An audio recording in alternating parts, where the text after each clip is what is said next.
Assalamualaikum warahmatullahi wabarakatuh.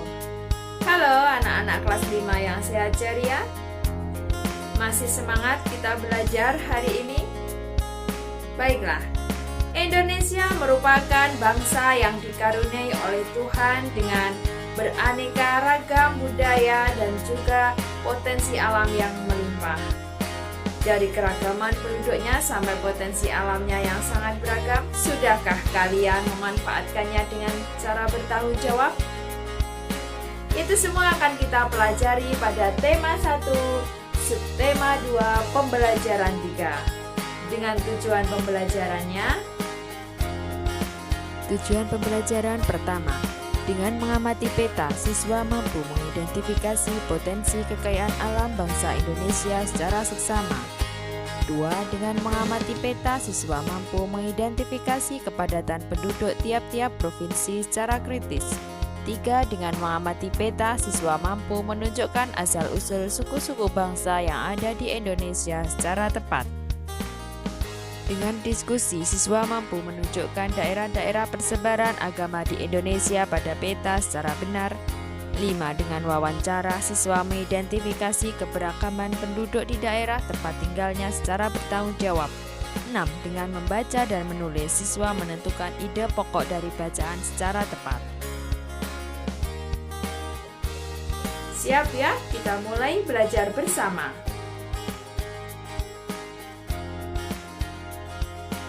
Perhatikanlah gambar berikut. Di sela-sela istirahat, Pak Anto dan Beni memperhatikan lingkungan alam sekitar. Di sebelah timur mengalir sungai dengan aliran airnya yang jernih dan deras. Di sebelah barat terbentang luas ladang sayur. Di sebelah utara berbaris perbukitan yang ditumbuhi berbagai pohon. Adapun di sebelah selatan berdiri tegak gunung tempat hidup berbagai tumbuhan dan satwa. Pak, saya merasa sangat beruntung lahir dan hidup di Indonesia. Tanahnya subur dan alamnya sangat kaya, kata Beni. Beni, kekayaan dan keberagaman yang dimiliki oleh bangsa Indonesia tidak sebatas sumber daya alamnya saja, namun juga kondisi kependudukannya. Jumlah penduduk Indonesia sekarang ini sekitar 254 juta jiwa. Penduduk tersebut tersebar hampir di 13.466.000 pulau yang ada. Menurut Kepala Badan Informasi Geospasial, dari Sabang sampai Merauke, masing-masing pulau atau wilayah memiliki beragam suku, adat, budaya, ras, agama, dan golongan. Dari sekian banyak penduduk tersebut juga terdiri atas beragam latar belakang pendidikan, ekonomi, sosial, dan budaya, jelas Pak Anto. Wah, saya makin bangga jadi anak Indonesia, saut Beni.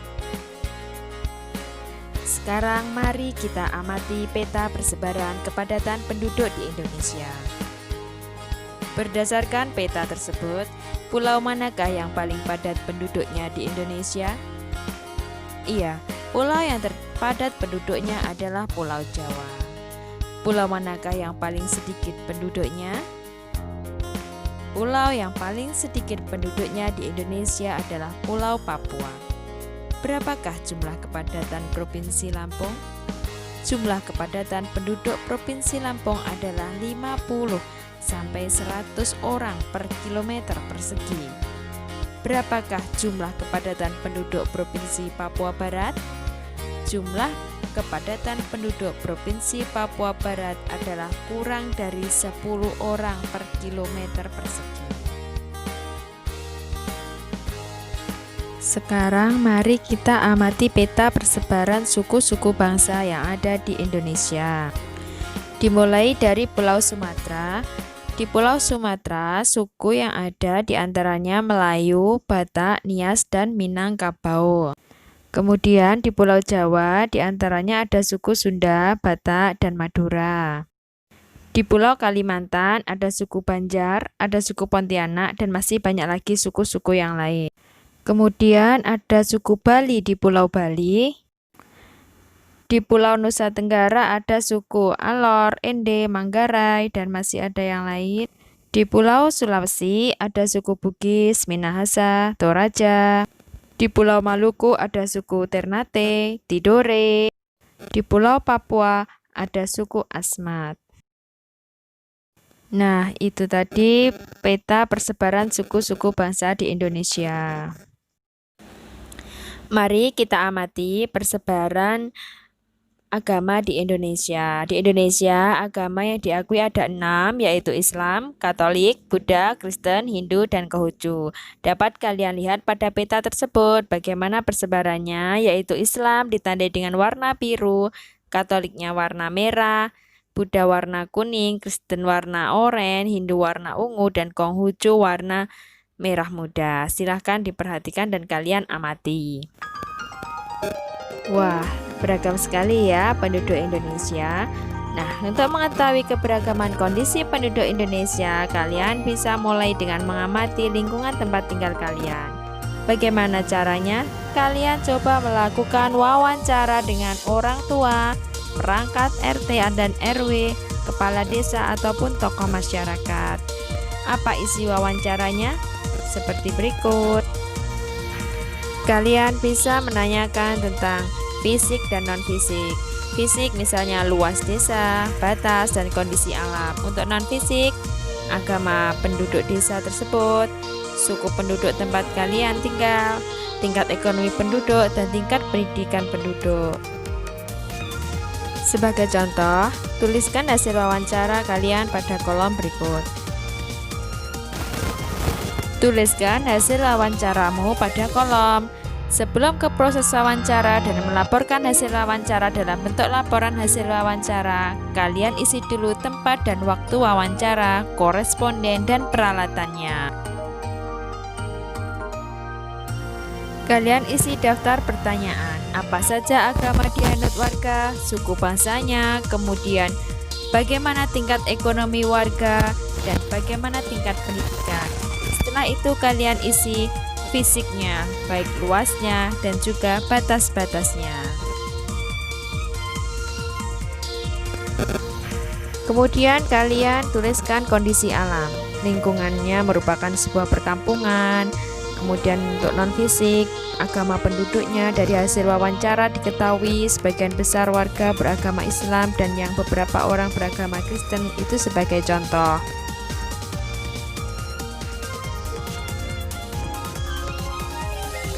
Kemudian kalian tuliskan hasil wawancara suku penduduk. Sebagian besar berasal dari suku Jawa, atau tingkat ekonominya termasuk rendah atau sedang, kemudian tingkat pendidikannya biasanya bervariasi dari SD sampai dengan sarjana. Sekarang, bacalah teks tentang kerukunan umat beragama Indonesia yang di buku siswa ada di halaman 82.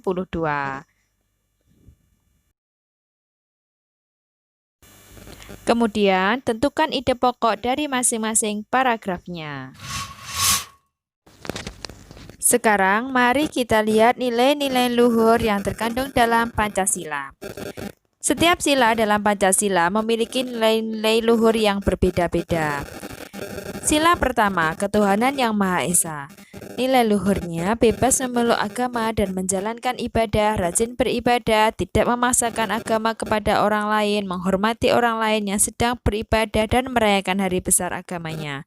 Sila kedua, nilai-nilai yang terkandung dalam sila kedua, berteman tanpa membeda-bedakan latar belakangnya, tidak berpihak sebelah dalam menyelesaikan masalah, menjenguk teman yang sakit, dan lain-lain. Kemudian sila ketiga tentang gotong royong, kerja kelompok, sila keempat tentang musyawarah, dan sila kelima tentang kedudukan yang sama, baik di muka hukum, melaksanakan pembangunan, dan menikmati hasil pembangunan nasional secara bertanggung jawab. Banyak faktor yang membuat bangsa Indonesia menjadi sebuah bangsa yang besar. Faktor-faktor tersebut adalah 1. Nilai-nilai luhur yang hidup di tengah-tengah masyarakat. 2. Wilayahnya yang luas dan berupa kepulauan. 3. Letak geografis dan strategisnya. 4. Besarnya jumlah penduduk. 5. Beragamnya suku, agama, ras, dan golongan. Dan 6. Beragamnya budaya sosial dan ekonomi. Keberagaman yang dimiliki oleh bangsa Indonesia tidak terlepas dari pengaruh luasnya wilayah Indonesia. Dengan mempelajari kondisi kependudukan dan geografis alam Indonesia, kita makin bangga dan bersyukur menjadi warga negara Indonesia. Sudahkah kamu mencintai bangsamu? Tuliskan sikap dan perilakumu yang menunjukkan bahwa kamu cinta tanah air. Mintalah pendapat orang tuamu mengenai perilaku-perilaku orang-orang di wilayah tempat tinggalmu. Adakah perilaku mereka yang tidak sesuai dengan nilai-nilai yang terkandung dalam sila-sila Pancasila? Nah, itu tadi yang sudah kita pelajari. Dengan mempelajari tentang kondisi kependudukan dan geografis alam Indonesia, kita akan semakin bangga dan bersyukur sebagai warga negara Indonesia. Sudahkah kamu mencintai bangsamu? Ayo tunjukkan sikap dan perilakumu mencintai bangsa dan negara Indonesia. Tuliskan dalam tugas dan latihan, tentunya dengan didampingi oleh orang tua. Tetap semangat dan selalu sehat dan ceria. Wassalamualaikum warahmatullahi wabarakatuh.